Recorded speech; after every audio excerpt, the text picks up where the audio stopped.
Hello, and welcome to today's story. My name is Philip, and I like to dive deep into scary Asian stories and cover them in my videos. If you have an interesting story you want me to cover, let me know in the comments. I always read all comments.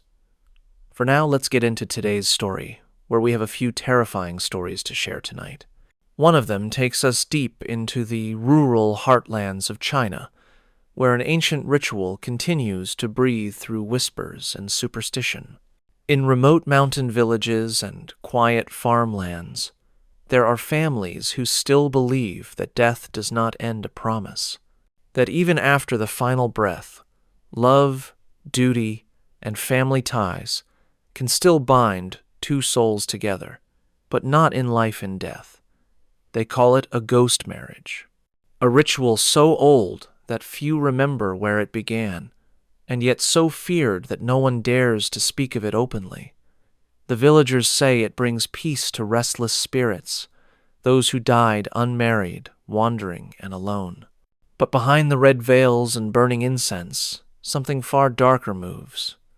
Rumors of missing graves, stolen bodies, matchmakers for the dead, and a trade that turns grief into something unspeakable. The story begins in the outskirts of Shanxi province, where mist clings to the valleys and the roads wind endlessly between forgotten hills. It is a place where time seems slower, where the living and the dead are said to share the same silence. The villagers here still speak in hushed tones about omens, red strings of fate, and restless souls that wander the fields at night. A young man named Chen Wei had returned to his ancestral village after the passing of his older brother. He had been living in the city for years, working as a delivery driver, disconnected from the old traditions his grandmother once whispered about. But death has a way of pulling people home. The funeral was small and somber, attended only by the elders and a few relatives who still lived nearby. Yet even in their mourning, there was something strange in their behavior, an uneasiness that Chen couldn't name. His mother refused to let him sleep in his old room, saying it was bad luck to stay near the altar. The elders avoided looking directly at his brother's photo, as if the eyes in the frame could see them back. And during dinner, when Chen tried to lighten the mood, his uncle muttered, "We must hurry before the 7th day. After that, he'll come looking." Chen had heard of that the 7th day return. Old superstition claimed that the spirit of the dead would revisit the home exactly 1 week after their passing, longing for unfinished connections. But his family's anxiety felt heavier than that. There were too many secrets in their silence, too many glances exchanged over burning incense. Later that night, unable to sleep, Chen walked to the courtyard where the air smelled faintly of sandalwood and ash. There, beside the family shrine, he noticed a red cloth folded neatly on the offering table. When he lifted it, he found a bridal veil. Beneath it lay 2 wooden tablets, one with his brother's name carved into it, the other blank. He froze. A chill crept up his arms. He thought of the stories his grandmother used to tell when he was a boy, tales of ghost weddings, where the living married the dead to calm their spirits. He remembered laughing at them then, dismissing them as harmless folklore. But now, standing under the dim glow of the courtyard lantern, the idea didn't seem so distant. When his mother caught him staring at the altar, she quickly covered the items and whispered, "Don't touch that. It's not for you to see." Her voice trembled, her hands shaking slightly as she placed the veil back in its place. Chen wanted to ask what was happening, who the blank tablet was for, why his brother's name was paired with it, but her eyes begged him not to. "You wouldn't understand," she said softly. "Just stay inside tonight. Promise me." He promised, though curiosity gnawed at him. From his room, he watched through the paper window as his uncles gathered in the courtyard past midnight. They carried candles, folded paper effigies, and something wrapped in a white sheet, There was chanting low, rhythmic, and strangely melodic, the kind of sound that makes the hair on your neck rise even if you don't know why. He saw them place the red veil over the sheet, bow 3 times, and light bundles of incense. Then they vanished into the mist beyond the gate, carrying the wrapped figure with them. Chen stayed awake until dawn, unable to shake what he'd seen. The villagers always said ghost marriages were forbidden, now banned by law, condemned by priests, dismissed by science. But in that moment, as the first light of morning crept through his window, he realized something chilling. His family wasn't just mourning his brother's death. They were preparing his wedding. The next morning, the village was eerily quiet. Mist rolled across the fields like slow-moving smoke, blurring the outlines of the distant trees. Chen stepped outside, the air damp and cool, carrying the faint scent of burnt paper. The courtyard looked almost normal. The offerings had been cleared, the altar tidied, the red veil gone.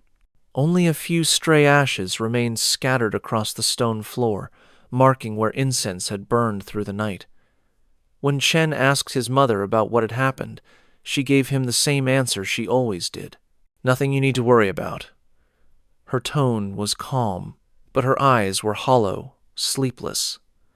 She moved mechanically, sweeping the ashes, avoiding his gaze. Later, he visited the local temple, a cracked and faded structure at the edge of the village.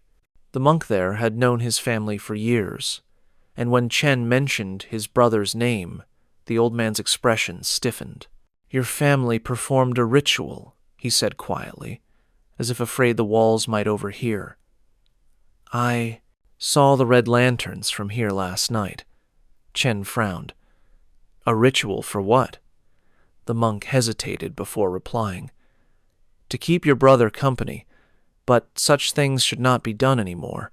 The gates between the worlds have thinned. When you call one spirit, others listen too." The words unsettled him. He tried to laugh it off, but the monk's tone carried the weight of something ancient and certain.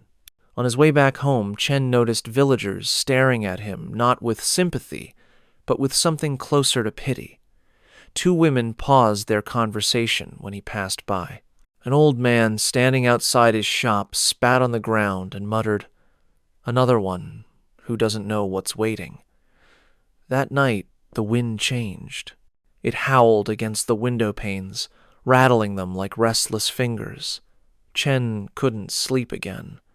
He sat by the small desk in his room, staring at the flickering light of a single candle. The shadows seemed to move on their own, stretching and shrinking in uneven rhythm. Then came a soft knock, not on the door, on the window. He froze. The sound came again. A gentle, deliberate tapping, like fingernails brushing glass. Chen slowly turned his head. The paper window trembled slightly with each tap. Through the thin rice paper, he could make out a faint silhouette the shape of a hand. He swallowed hard and stood up. "Who's there?" he asked, his voice cracking slightly. No answer. Only the sound of the wind, pushing through the gaps in the wooden frame. When he slid open the window, the cold air rushed in, but there was no one there. The courtyard was empty. The moon hung low, pale and distorted behind drifting clouds. The only movement came from the red ribbons tied to the ancestral altar, fluttering in the breeze. He closed the window quickly, trying to convince himself it was a branch, maybe a bird. But when he looked at his desk again, the candle flame had gone out, and written in the thin layer of ash beside it were 3 faint characters, the name of his brother. The next morning, Chen confronted his mother. "You said the ritual was over," he said, "but something is happening. He's back, isn't he?" Her face went white. "Don't say that," she hissed. "Don't ever say that aloud." "I saw it," he insisted. "Last night." His name appeared in ash. She clutched his wrist tightly, her nails digging into his skin. "If you keep calling him, he will answer." That evening, when the sun began to sink, Chen noticed something strange near the village gate. A group of men stood around a small truck. Inside the open bed were several red boxes wrapped in silk.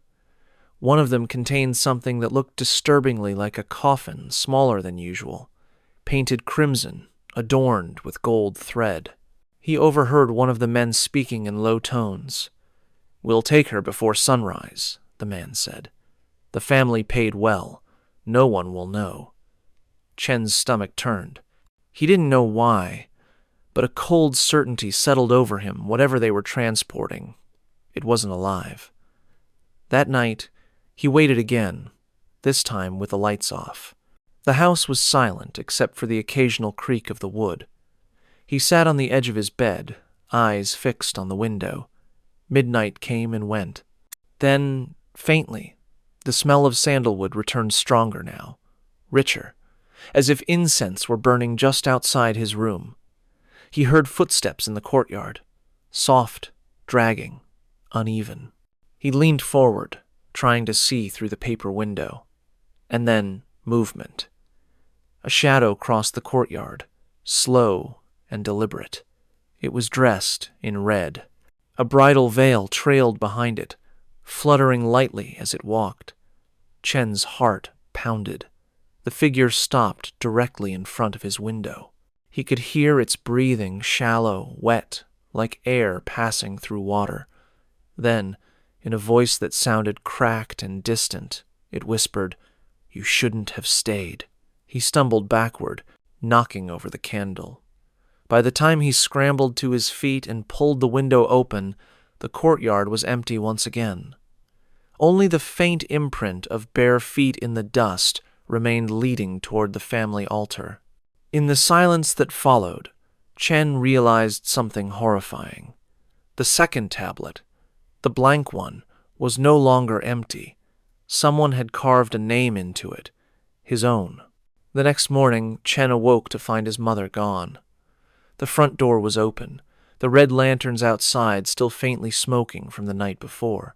He stepped out into the courtyard and noticed the footprints from last night were still there, half faded, leading to the altar and stopping right before the twin tablets. His name was still carved into the second one, the strokes jagged and uneven, as though made in haste. He ran his fingers across the wood. It was still warm. As the day went on, the villagers' behavior grew stranger. When Chen passed through the marketplace, people turned away. A vendor quickly covered his goods with cloth when Chen came near. A woman holding a child muttered a prayer under her breath. And in the distance, the same group of men he'd seen near the truck stood watching him silently, their expressions unreadable. That afternoon, the monk from the temple arrived at his gate, unannounced. His robes were wet from the rain, his face pale. He didn't wait for an invitation. He walked straight into the courtyard, his eyes fixed on the altar. "You have to leave this place," he said. "Tonight." Chen frowned. "Why? What's happening?" The monk hesitated. "Your family tried to arrange peace for your brother, but when they couldn't find a proper bride, they offered another life instead. A substitute." He looked directly at Chen. "You." The words hit like ice water. "That's impossible," Chen said. "They wouldn't—" "They already have," the monk interrupted. "The carving of your name seals the bond, a living, groom for a dead bride. It's forbidden, but the old ways linger. Someone has broken a rule they do not understand." Before Chen could respond, his mother returned, carrying a bundle wrapped in red silk. Her face was pale and wet from the rain. When she saw the monk, she froze. "You shouldn't be here," she whispered. "You'll make it worse." The monk ignored her. "Madam Li, you've gone too far. This is not a union. It's a curse." Her hands trembled. "He was supposed to have someone," she said softly. "My eldest died without a wife. His spirit cries every night. You don't hear it, but I do. I hear him calling. And now, if we complete the rite, both sons will be at peace." Chen felt the ground tilt beneath him. "Mother, What are you saying?"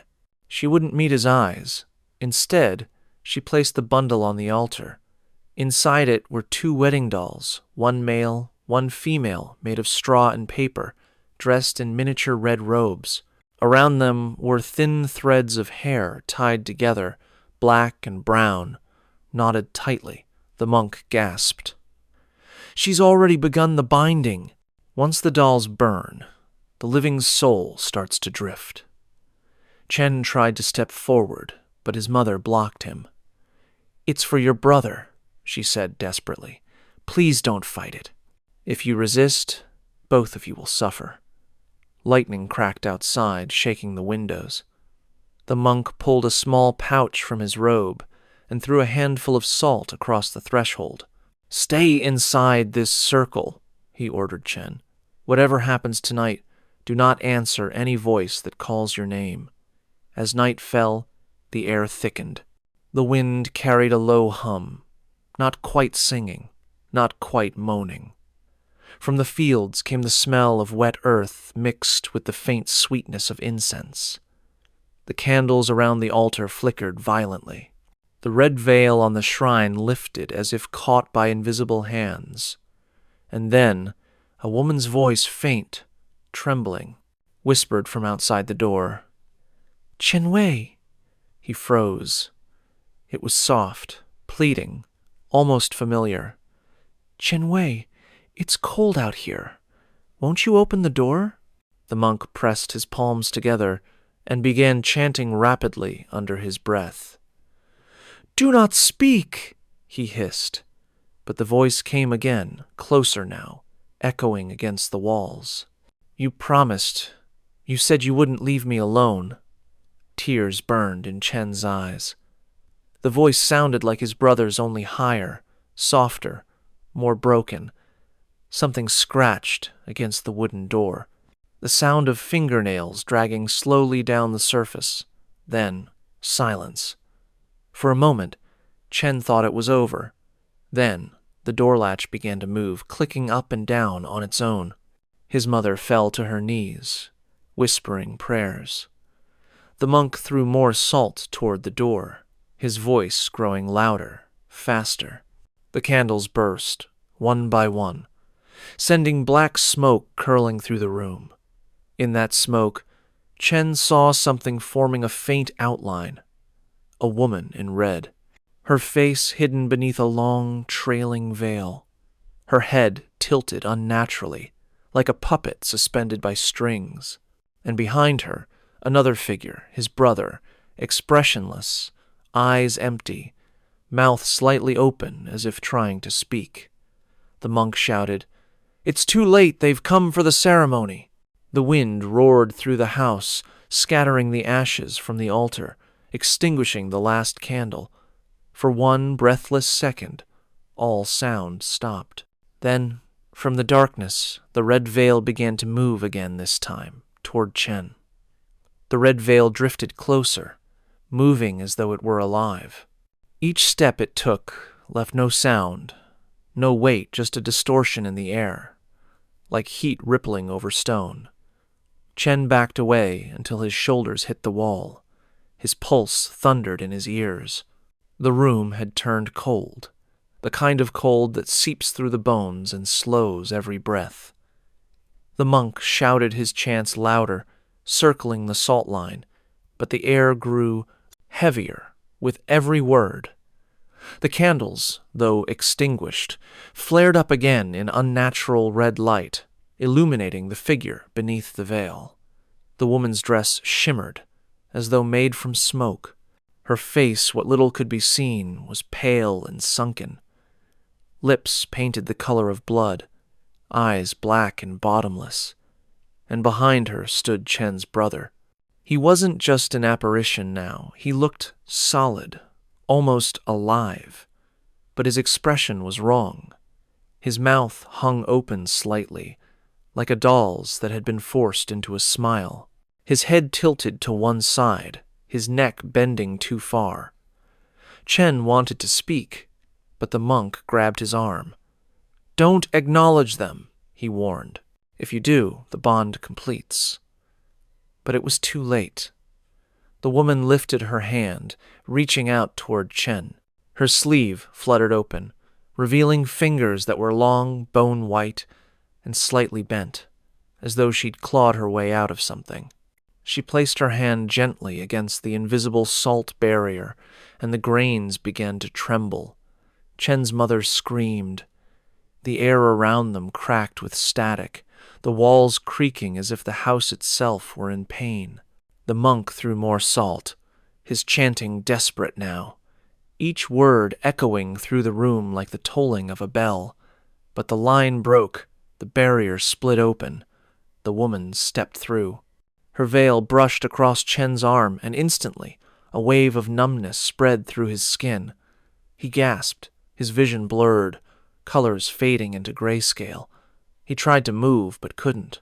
His body felt heavy, distant, as if he were watching himself from outside his own flesh. Then he heard a faint hum, almost like a lullaby, coming from her. The melody was soft, ancient, and unbearably sad. It wasn't just a song, it was a call for someone to join her. The monk lunged forward, holding a charm inscribed with old script. He pressed it against Chen's chest, chanting faster. Smoke rose from where the paper touched skin, and the woman hissed a low, shrill sound that made the candle flames twist. She turned her face fully toward the monk now, and for the first time, Chen saw her clearly. Her mouth was sewn shut. Threads of red silk crossed her lips in perfect lines, tied at the corners of her mouth. Yet somehow, she was still humming the sound vibrating from somewhere deeper, as if it came not from her throat but from the air itself. The monk shouted, "She was buried as a bride! Someone sealed her mouth to keep her from speaking in death!" Chen's mother fell to the floor, sobbing. "I didn't know. They said she was pure. They said she was willing." The monk turned to her, his voice trembling. "She was stolen. That's why she walks. Her soul was sold for a ghost marriage." Chen's heart clenched. He looked at his brother at the empty eyes, the lifeless grin. He understood now. His brother hadn't found peace. He had been bound to this woman, a spirit who never consented to her fate, and now she wanted balance. The woman reached for Chen again. Her veil brushed his face, and he felt her voice whisper directly into his ear. "Finish the promise." Suddenly, the monk's chants faltered. He staggered backward, clutching his chest. The paper charm on Chen's skin began to burn brighter, the script glowing gold. "She's trying to take you in his place," the monk gasped. "She doesn't want the dead, she wants the living." Chen looked into the woman's eyes and saw flashes memories that weren't his. A girl standing in a red dress, weeping beside an open grave. A hand forcing a ring onto her finger. A rope tightening around her neck. And then darkness. She had been sacrificed, not married. Tears stung his eyes. "I'm sorry," he whispered before he could stop himself. The woman froze. The humming stopped. The air went still. Then, her head tilted again, slowly, unnaturally, until it almost touched her shoulder. The threads over her mouth began to unravel, one by one, snapping like spider silk. Beneath them, her lips parted slightly, revealing a mouth that wasn't human anymore. It opened wider, stretching until it reached the edges of her cheeks. A sound escaped, a long, guttural wail that shook the windows and made the earth itself tremble. The monk shouted one last incantation and flung the burning charm toward the altar. It erupted in white flame, engulfing the dolls, the veils, the offerings. The room filled with smoke so thick Chen couldn't see. He felt hands clutching his shoulders cold, wet, pulling him forward. Then another hand grabbed his wrist, warm, trembling. The monk's voice cut through the noise. "You must choose. Look at her or look away." Chen's instinct screamed to run, but curiosity or something deeper made him look. For a split second, through the swirling smoke, he saw the bride's face soften. The darkness in her eyes flickered, and behind her, his brother's ghost finally began to fade. Then the veil fell. Everything went silent. When the smoke cleared, the woman was gone. So was the monk. Only Chen and his mother remained in the ruined room, the altar still burning, and the sound of distant wedding drums echoing faintly from somewhere beneath the earth. The silence that followed felt unnatural, too clean, too heavy, like the air after a storm that had taken everything with it. The altar crackled faintly, red embers glowing among the ashes. Chen sat motionless on the floor, his mind still echoing with the sound of that impossible wail. It wasn't just a scream, it was grief, the kind that had lived too long without being heard. His mother's sobs broke the stillness. She crawled toward the remains of the altar, whispering apologies into the smoke. Her face was streaked with tears and soot. "I only wanted peace for him," she kept saying. "I only wanted to stop the dreams." Chen turned toward her. "What dreams?" Her hands trembled as she reached into her robe and pulled out a folded photograph, worn at the edges. It showed his brother alive, smiling, standing beside a woman in a red dress. Chen's breath caught. "Who is she?" His mother hesitated before answering. "Her name was Lian." She swallowed hard. "Your brother met her in the next village 2 years ago. They were supposed to marry. But before the ceremony, she fell ill and died suddenly. Her family blamed us, said we brought bad luck, that our ancestors were restless. They refused to allow her spirit to join with his. But your brother couldn't accept it. He swore he would still marry her, even if she wasn't alive." Chen stared at the photo, the pieces starting to fall into place. "So he tried to arrange a ghost marriage?" His mother nodded slowly. "He begged the local matchmaker to perform it, but they said it was too dangerous now. Too many spirits wander. The gates have been disturbed." Her voice dropped lower. "When he died last month, I thought, maybe if we completed the ceremony, they would both find peace. I didn't know. She'd been taken." Chen frowned. "Taken?" The old woman's hands clenched around the photo. "There's a trade," she whispered, "for families who still believe. They dig up women who died young, sell their remains to desperate families.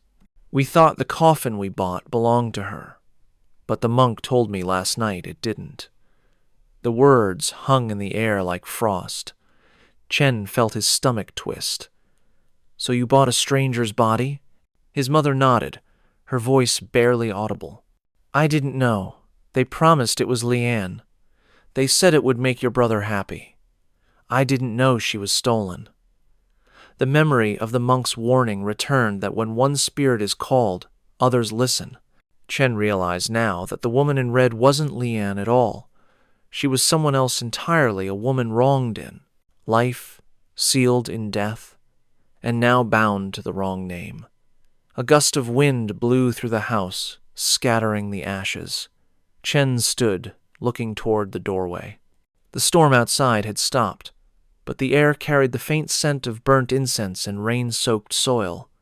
He thought of the footprints he'd seen days ago, the ones that had stopped at the altar. Maybe they hadn't vanished. Maybe they had gone somewhere else. He stepped outside.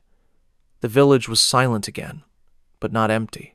Lanterns flickered in the distance, and faint voices drifted from somewhere beyond the fields, a slow, rhythmic chanting.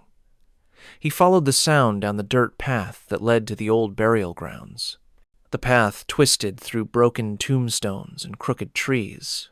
When he reached the edge of the graveyard, he saw them, the same group of men from before, standing in a circle, their faces lit by the glow of a single red lantern. At their feet was an open coffin. Inside lay a woman's body, half covered by a crimson veil. One of the men looked up, startled. "You shouldn't be here," he hissed. Chen ignored him. "Who is she?" The man hesitated. "A bride," he said flatly. "Bought and paid for." Chen felt anger rise in his chest. "She's not yours to sell." The man gave a tired smile. "They never are, but someone always pays." Before Chen could reply, a sudden gust of wind extinguished the lantern. Darkness swallowed the scene. The men cursed and stumbled back, lighting their phones. But the coffin was empty. From the shadows came a soft humming, the same tune from the night before. The men froze, fear spreading across their faces. One of them dropped his phone and ran. Another followed. Within seconds, only Chen remained. The humming grew louder. The red veil fluttered in the dirt, carried by an invisible hand. Then, from behind one of the tombstones, a faint light appeared, a lantern's glow, moving slowly toward him. The woman in red emerged once more, but she was different now. Her face was no longer twisted in rage. The stitches over her mouth were gone. She looked at him with hollow eyes, but there was something softer in them, something that almost resembled sorrow. Chen didn't move. "You're not Lian," he said quietly. She shook her head. The wind carried her whisper, barely audible. No name, no rest. Understanding hit him like a wave. She hadn't come for vengeance. She had come to be recognized, to be remembered, not as a stolen corpse or a cursed bride, but as a person who had been erased. He knelt slowly, bowing his head. "Then tell me your name," he whispered. Her mouth trembled, as if the words were trapped behind years of silence. Finally, she breathed. Meiyun. The name lingered in the air, delicate and fragile. As she spoke it, the wind softened. The red veil lifted one last time before turning to ash in the air. Her figure began to fade, dissolving into a shimmer of pale light. For the first time, the graveyard felt still not haunted, just quiet, peaceful. Chen stayed there until dawn, the name echoing in his mind. Meiyun, the unknown bride who never had a voice. When he returned home, his mother was waiting on the steps, clutching his brother's tablet. "Did it end?" she asked weakly. He nodded. "It ended when we remembered her name." But as the sun rose over the mountains, Chen noticed something unsettling. The shadow of the red veil still lingered faintly against the altar wall, as though someone had left it there, waiting. The days that followed passed in uneasy quiet. The villagers stopped whispering when Chen walked by. No more red lanterns burned at night. No more incense curled toward the heavens. The house finally felt normal. Too normal. His mother said the air felt lighter, that the curse had passed. She slept again, ate again, even smiled. But Chen couldn't shake the feeling that something remained unfinished, like a thread left, hanging, waiting to be pulled. On the 7th night after Meiyun's name was spoken, he returned alone to the burial ground. He wanted to make sure she had truly gone. The air was still, the moon high and sharp above the graves. The coffin from before was gone, only a hollow in the earth remained, half filled with water from the rain. He knelt and whispered a prayer, thanking her for sparing them, for showing the truth. The wind stirred slightly, brushing across his face like a breath, and then he saw it. Half buried in the mud beside the hollow was a small wooden comb, old, cracked, with strands of black hair tangled in its teeth, the same kind his brother used to give his fiancées as a token of luck. Chen reached for it and froze. Scratched faintly along the wood, in hurried, uneven strokes, was a name. But it wasn't Meiyun. It was his brother's name. He stumbled back, heart pounding. The sound of the wind changed, carrying with it a low hum. Not from a woman this time, but from a man's voice, familiar, drawn out, calling softly through the mist. Chen. Wei. The ground beneath the hollow began to ripple as if something moved beneath it. Water trembled, reflecting the moonlight in fractured waves. Chen turned to run, but then, from behind him, another voice whispered, close to his ear. A woman's voice, gentle now, almost kind. Don't leave him alone this time. The lantern he carried flickered once, then went out. The darkness swallowed him whole. By morning, the villagers said they saw two figures walking hand in hand through the fog, one in red, one in white, heading toward the mountains, where the graves end and the clouds begin.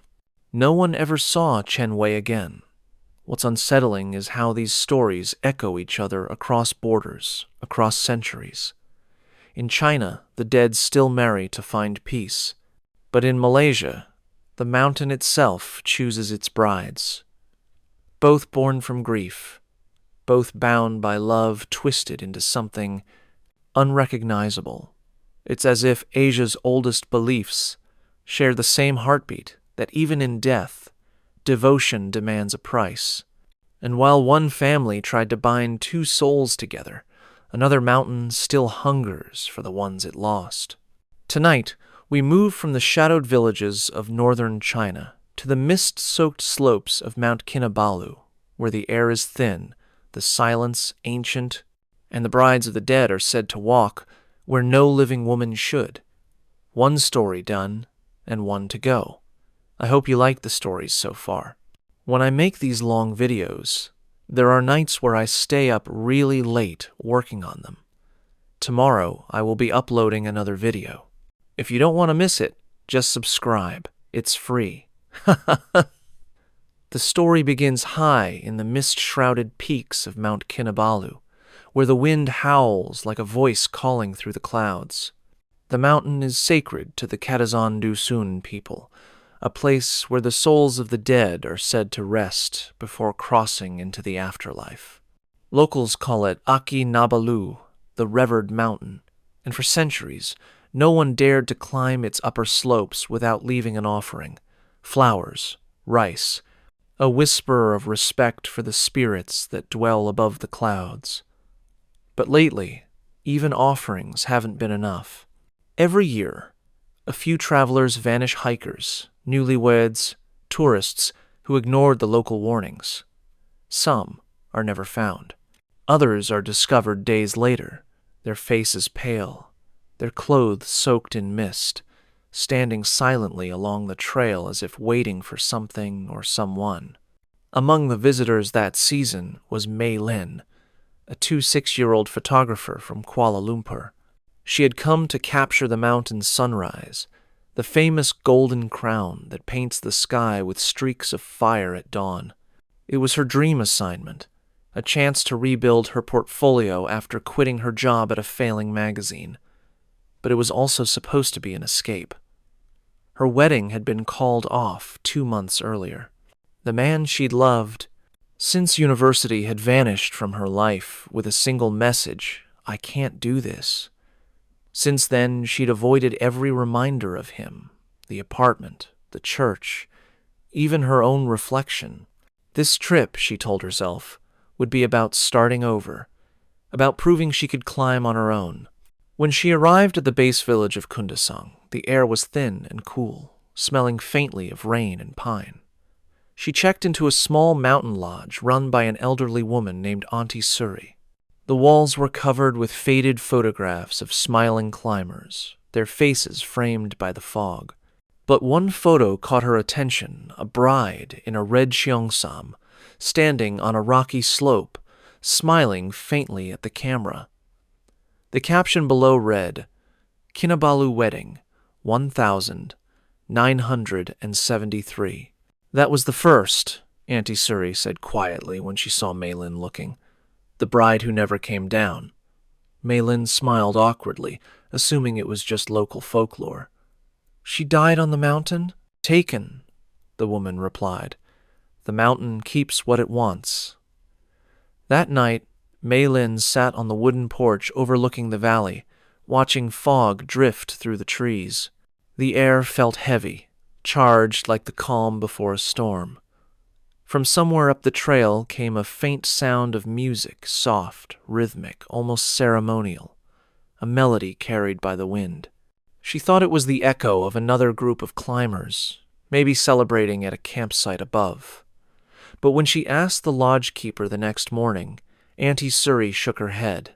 "No one climbs at night," she said. "Not unless they want to meet the brides." The guides she met later all repeated the same warning: never wear red, never go near the summit during the full moon, and never answer if you hear your name in the mist. Superstition, Mei Lin thought.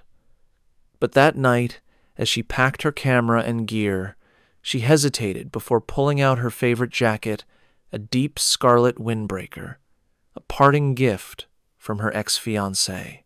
She considered leaving it behind, then shook her head. "It's just a color," she whispered. At dawn, she joined a small group of hikers beginning their ascent. The air thinned with every step, and the world below disappeared into a sea of clouds. The higher they climbed, the quieter it became until even their voices seemed to fade, swallowed by the fog. Halfway up the trail, they passed a small shrine made of stone, decorated with wilted flowers and half-burnt incense. A faded red ribbon fluttered from one of the rocks.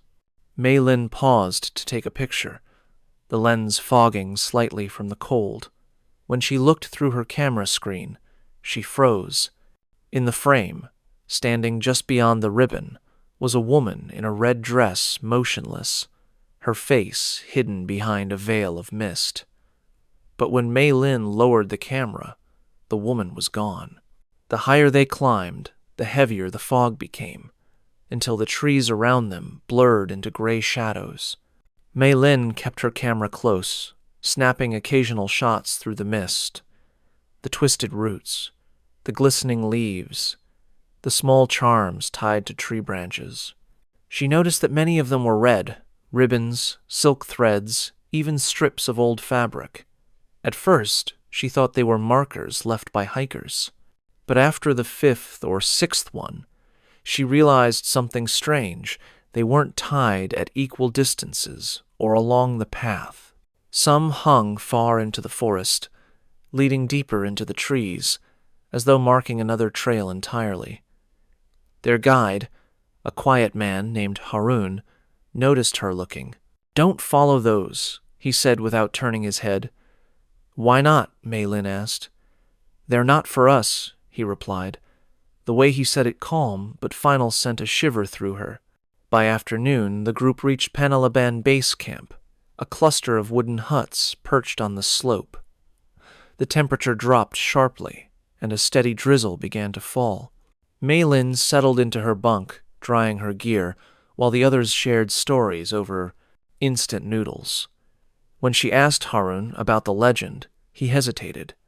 "You've heard of the ghost brides, haven't you?" She nodded. "The ones who went missing?" He stirred his cup of coffee. "There was a wedding here once, decades ago. A whole procession climbing the mountain. Then came the landslide. Everyone died, but only the groom's body was recovered. The others were never found. The elders said the mountain took them. Since then, every few years, someone disappears, always a woman, usually wearing red. Sometimes it's a tourist, sometimes it's a local girl, always near the same spot." He leaned closer, lowering his voice. "We don't talk about it to outsiders, but when the fog gets thick like this, you can still hear the wedding drums." That night, Mei Lin couldn't sleep. The walls were thin, and the rain had stopped, leaving an unnatural quiet. Around midnight, she woke to the faint sound of footsteps outside her hut. Slow, deliberate, crunching against gravel and wood. She assumed it was one of the other hikers going to the restroom until she realized the sound wasn't moving away. It was circling the cabin. She sat up, heart pounding. Through the small window, she could see nothing but fog. Then came a soft knock. Once, twice, then silence. She hesitated. "Harun?" she called softly. No answer. The knock came again faster this time. She got up and peered through the glass. The fog outside seemed to move on its own, swirling like smoke. Then, faintly, a figure appeared, a woman, standing just a few meters away. Her dress clung to her as if soaked through, and her veil fluttered in the wind. Mei Lin froze. The figure didn't move, didn't speak, just stood there, head tilted slightly to one side. When Mei Lin blinked, she was gone. The next morning she convinced herself it was exhaustion, a trick of the fog. But something felt off about the air around camp. The guides were tense, whispering among themselves. Haroon avoided eye contact, and when she asked if there had been any wildlife nearby, he only said, "Nothing living." As they prepared for the summit climb, Haroon approached her privately. "Stay close to the group," he warned. "If the fog comes again, don't stop. Don't talk. Don't take pictures." She agreed, though the unease gnawed at her. By mid-morning, they began the steep ascent toward the summit. The trail narrowed, winding along cliffs that dropped into endless white. Visibility was barely 10 meters. Mei Lin walked near the back, her breath loud inside her hood. Then she heard it faint, but unmistakable. Music. It drifted through the fog, distant yet clear. The rhythmic beat of a drum, the soft notes of a gamelan, the distinct clink of metal against metal. Wedding music. "Do you hear that?" she whispered to the hiker in front of her. He shook his head. "Hear what?" The music grew louder. She stopped, turning toward the sound. The others kept walking, their figures fading into the fog. The melody was hypnotic, mournful, almost pleading. It came from somewhere off the trail, deeper into the mist. She took a few steps toward it, just a few, and the temperature dropped instantly. Her breath turned to frost. She could see her reflection in her camera lens, and behind it, something moved, a flash of red. Then the music stopped. "Mei Lin!" Haroon's voice cut through the fog. "Don't move!" She turned, but the path behind her was gone. The mist had shifted, reshaping the landscape. What had been a narrow dirt trail was now a slope of wet rock leading down into nothing. Haroon appeared moments later, grabbing her by the arm and pulling her back. "Did you answer her?" he demanded. "Who?" "The one who called you." His voice trembled. "You must not answer." "I didn't hear anyone call my name," she said, breathless. But the look on his face said otherwise. That night, when she replayed her camera footage, she froze at the final clip. It showed her turning toward the fog, but before she moved, a faint whisper could be heard through the static. A woman's voice. Soft, drawn out. "Mei Lin," and then the sound of wedding bells. The fog never lifted the next day. It clung to the mountain like a living thing, swallowing every sound that tried to escape. Even the birds were silent. Mei Lin's group delayed their summit climb, waiting for clearer weather. But as the hours passed, it became obvious the mist wasn't going anywhere. The guides sat huddled together outside the camp, smoking nervously, whispering prayers under their breath. Haroon wouldn't look at her. Not since she'd replayed that footage, and the voice had echoed faintly through the room. He pretended it didn't happen, but the stiffness in his shoulders told another story. Around noon, one of the hikers, a young woman named Sarah, mentioned she'd lost her necklace during the climb. "It's a family heirloom," she said. "I dropped it somewhere near the shrine yesterday." Haroon's head snapped up. "You can't go back there," he said sharply. Sarah frowned. "It's just a pendant." "No," he said. "That place is a gate. You step off the path there, and you won't find your way back." But as the fog thickened, Sarah grew restless. By late afternoon, she slipped away without telling anyone. When Haroon realized she was missing, he swore under his breath, "She's gone the wrong way." He grabbed a lantern and motioned for Mei Lin to stay behind, but she refused. "I saw that shrine yesterday," she said. "If she's lost, I might recognize the trail." Reluctantly, he let her come. The forest was unnervingly still as they followed the winding path down the slope. The mist swallowed the light from their lantern within a few feet. Their boots sank into damp soil, and somewhere far off, something metallic clinked slow and rhythmic, like distant bells swaying in the wind. When they reached the shrine, Sarah wasn't there. The incense had burned out, the flowers wilted to gray, but the red ribbon that had hung beside the stones was gone. Then Harun stopped suddenly. On the ground before them was a single footprint, small, bare, pressed deep into the mud. It led away from the shrine. "Don't follow it," Harun whispered. "She's not walking anymore." "What do you mean?" He raised the lantern, his voice barely above a breath. "The mountain brides leave no trail unless they want you to follow." A sound came from behind them, soft fabric dragging across stone. Mei Lin turned and froze. Through the fog stood a figure dressed in red. This time she was closer, her veil drifting slowly in the wind. Beneath it, faintly, two pale hands clutched something small, a necklace. Sarah's necklace. Mei Lin's heart pounded. "Sarah?" she whispered, taking a step forward. The figure tilted her head.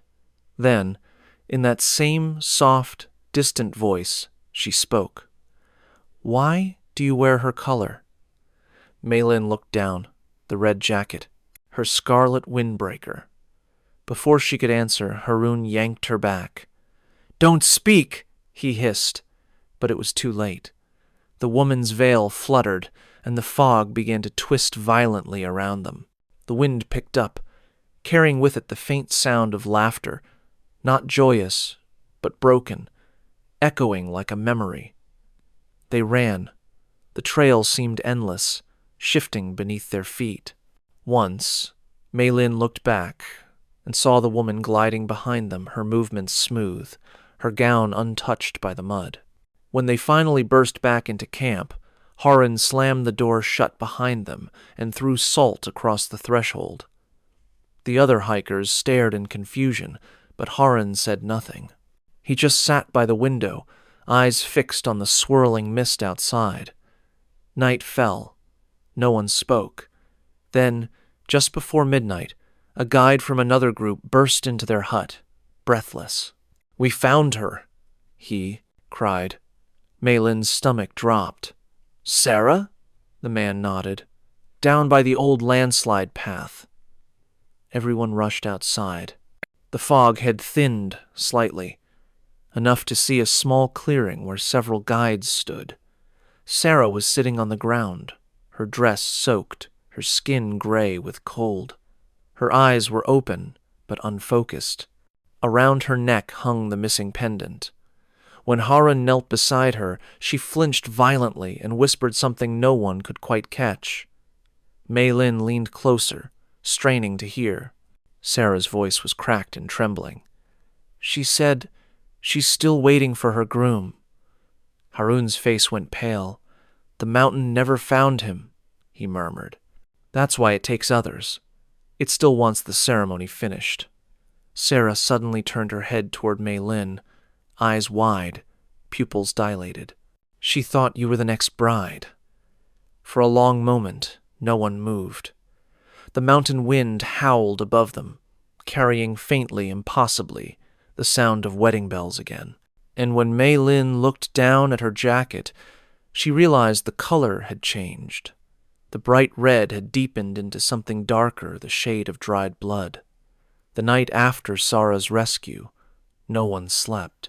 The guides refused to leave the cabin, sitting shoulder to shoulder with their lanterns lit, whispering prayers under their breath. Outside, the fog had thickened again, crawling down the windows like slow-moving smoke. The mountain was utterly silent, except for the occasional crack of shifting rock deep within its bones. Mei Lin sat by the wall, staring at her red jacket hanging near the door. It looked darker than before, as though it had absorbed the night itself. Every time she looked away, she swore she saw the faint outline of a handprint on the sleeve-long fingers, delicate, slightly smudged. Sarah hadn't spoken since she'd been found. She just sat on her bunk, eyes vacant, whispering the same phrase over and over. She's still waiting for him. Around midnight, Haroon began burning incense near the door. The smoke curled upward, filling the air with a bitter, unfamiliar scent. "What are you doing?" Mei Lin asked quietly. "It's a ward," he said. "The mountain spirits follow scent. If they can't recognize us, they can't claim us." He sprinkled salt along the windowsill and set a small bowl of rice beside the door. It should have been comforting, but something about the way he moved hurried, frantic, made her feel worse. Outside, the wind began to hum again. Not the wild howl of a storm, but a steady, rhythmic sound, almost like singing. Mei Lin felt it in her chest before she heard it properly, a low, melodic chant echoing through the mist. It was joined by another, then another. Voices, dozens of them, all female. Haroon froze. "They're coming down the trail." The lanterns flickered, one after another. The air turned cold enough for their breath to fog. Then came the sound that made Mei Lin's blood run cold, the steady beat of drums. The same rhythm she'd heard on her camera footage. Wedding music. Sarah suddenly screamed. Everyone turned toward her, but she wasn't looking at them. She was staring through the window. "They're outside," she whispered. Haroon rushed forward, but when he reached the glass, he stopped dead. His hands trembled. "Don't look," he said hoarsely. "Don't look directly." Of course Mei Lin looked. At first, she saw nothing but swirling fog. Then, slowly, shapes began to form figures in red, moving through the mist in procession. Dozens of women, walking barefoot in silence, their heads bowed beneath bridal veils. The fog glowed faintly around them, illuminated by lanterns that seemed to float in the air. At the front of the procession was one taller figure, the same woman Mei Lin had seen before, the one from the shrine. Her gown shimmered wetly, as if soaked from endless rain. Her veil trailed across the ground, brushing against the stones, and her hands carried something pale, a bouquet of withered flowers. She stopped directly outside the cabin. The others behind her froze as well. For a moment, the mountain was completely still.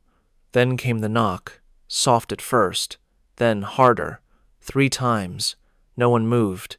Even the wind held its breath.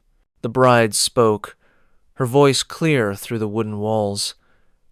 "The groom has returned." Haroon's face turned white. "She's talking about you," he whispered to Mei Lin. "What? That doesn't make any sense." "She's confused. You answered her name in the mist. She thinks she belonged to her now." The knocks grew louder, faster. The door rattled on its hinges. Sarah began to cry, covering her ears. The guides started chanting prayers, their voices shaking. Mei Lin stood, unable to stop herself. It was as though something unseen was pulling her forward, a quiet tug beneath her skin, like an invisible thread being reeled in. Through the window, she saw the bride lift her veil. Just slightly. Enough for a glimpse. Her face wasn't decayed or monstrous. It was heartbreakingly beautiful. Pale skin, hollow eyes, tears that shimmered like glass sliding down her cheeks. But her mouth, it was sewn shut with black thread, the skin around it puckered and bruised, like she'd tried to speak one last time and been silenced forever. Mei Lin gasped. The bride tilted her head, as if listening. Then she whispered, "Come." The door burst open. The wind roared inside, extinguishing the lanterns. Mei Lin felt herself yanked forward, her feet dragging across the floor. Haroun lunged and grabbed her arm. "Don't go out!" he shouted, but the pull was too strong. The world tilted, and suddenly she was outside, standing in the cold fog, surrounded by the silent procession. The brides encircled her, faces hidden beneath veils, their red dresses rippling in the wind. The air shimmered faintly, like heat over a fire. Behind them, the forest seemed to fade away. There was no trail anymore, only mist and endless white. The lead bride stepped closer. The stitches on her mouth twitched as if she were trying to smile. She reached out and gently touched Mei Lin's cheek. In that instant, Mei Lin saw everything. The landslide, the buried procession, the brides gasping beneath the earth, their fingers clawing through the soil as the mountain swallowed them, the groom's body found, but not theirs. The villagers leaving offerings every year, rice, flowers, red ribbons, hoping the brides would forgive them. But the mountain had never forgiven. It had kept their souls, preserving them in fog and sorrow. The bride leaned in, her whisper barely a breath. "You wear the color. You take the vow." Mei Lin felt something cold press against her finger, a ring. She looked down and saw it, a thin silver band sliding itself onto her hand. Her body stiffened. The fog thickened again, swirling violently. Somewhere behind her, she heard Haroun shouting her name, distant, fading. Then, just before the mist swallowed everything, the bride smiled, the black threads snapping one by one. And with that final sound, the mountain sang. When Mei Lin woke, she was lying on cold stone. The air around her was damp, heavy with the smell of soil and rain. For a long moment, she didn't move. She could still hear the echo of the mountain's song, that deep, melodic hum that wasn't made by wind or voice, but by something older, something vast. Her hands trembled as she pushed herself up. The mist still surrounded her, though softer now, tinted by a strange, pale light that seemed to come from nowhere. She wasn't at the camp anymore. She was standing in what looked like a clearing, but the ground wasn't dirt, it was smooth, black rock, glistening like glass, and she wasn't alone. Around her, the brides stood in a silent ring, their veils fluttering in the breathless air. None moved, none spoke. They just watched. Their faces, what little could be seen, were sorrowful, almost pleading. Then one of them stepped forward, the lead bride.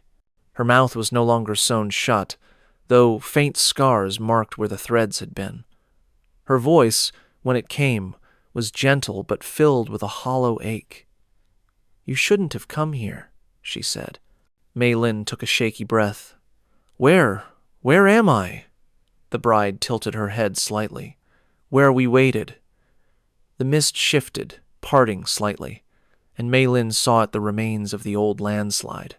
Broken stones, half-buried wooden beams, fragments of cloth and jewelry glinting faintly beneath layers of moss.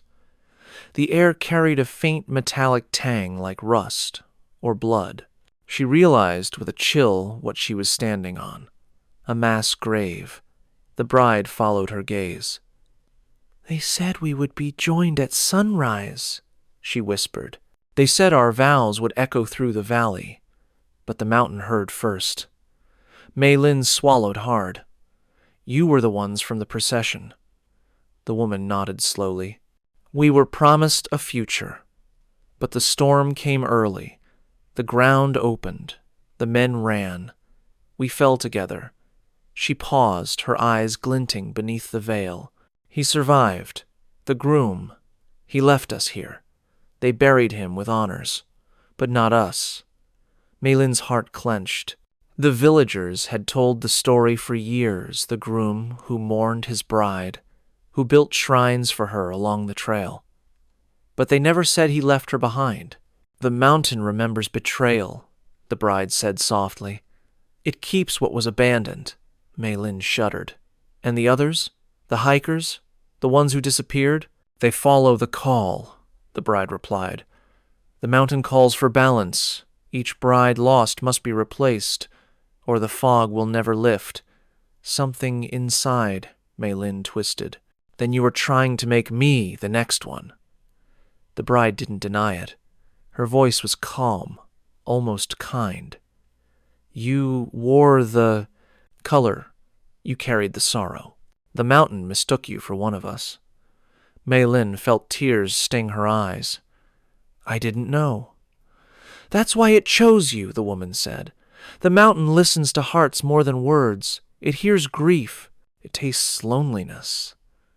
Mei Lin thought of her failed wedding, of the photos she'd deleted, of how she'd come here chasing silence and how silence had found her. Maybe she had brought her own offering without realizing it. The bride stepped closer. The mist swirled around them, and for the first time Mei Lin could see the mountain beyond vast, ancient, and alive. The rock walls seemed to pulse faintly, like the slow beating of a buried heart. The mountain does not hunger, the bride murmured. It only balances what humans break. Love, promise, truth. Mei Lin's breath trembled. Then what do you want from me? To be remembered, the bride said simply. They forgot us. They built new shrines, told new stories, called us ghosts and cursed things. But no one said our names again. A silence followed, not empty, but full of something aching and old. Mei Lin glanced down at the camera still hanging from her neck. It was miraculously intact. When she looked through the viewfinder, the brides were visible, faint but real, their red gowns glowing faintly in the fog. I can show them, Mei Lin whispered. I can tell your story. The bride looked at her for a long moment, then nodded. Then the mountain may finally rest. The mist began to thin. The air brightened slightly, as though the first rays of dawn were piercing through. The bride's figures grew transparent, one by one, fading back into the mountain's breath. The lead bride lingered last. When you leave, she said softly, don't look back. The mountain keeps what looks upon it twice. Mei Lin nodded. What's your name? She asked quietly. The woman hesitated, then whispered, Li Hua. The name lingered in the mist like a blessing. Then she was gone. The fog dissolved completely, revealing the mountain trail below. Harun was running toward her, shouting her name. His face was pale with relief. You were gone all night, he said. We thought, but before he could finish, he stopped. His eyes fell on the camera still clutched in her hands. You took photos? She nodded weakly. I had to. He shook his head slowly. No one ever captures them. The camera never works up there. Mei Lin turned the screen toward him. Every photo was clear, every bride visible. But in the last image, the one of the procession, she wasn't behind the lens. She was standing among them, smiling beneath a red veil. They descended the mountain at first light, the mist parting only long enough for the group to pass. No one spoke. Harun led in silence, glancing back every few minutes as though afraid something might follow. When they reached the base, the sky was clear for the first time in days.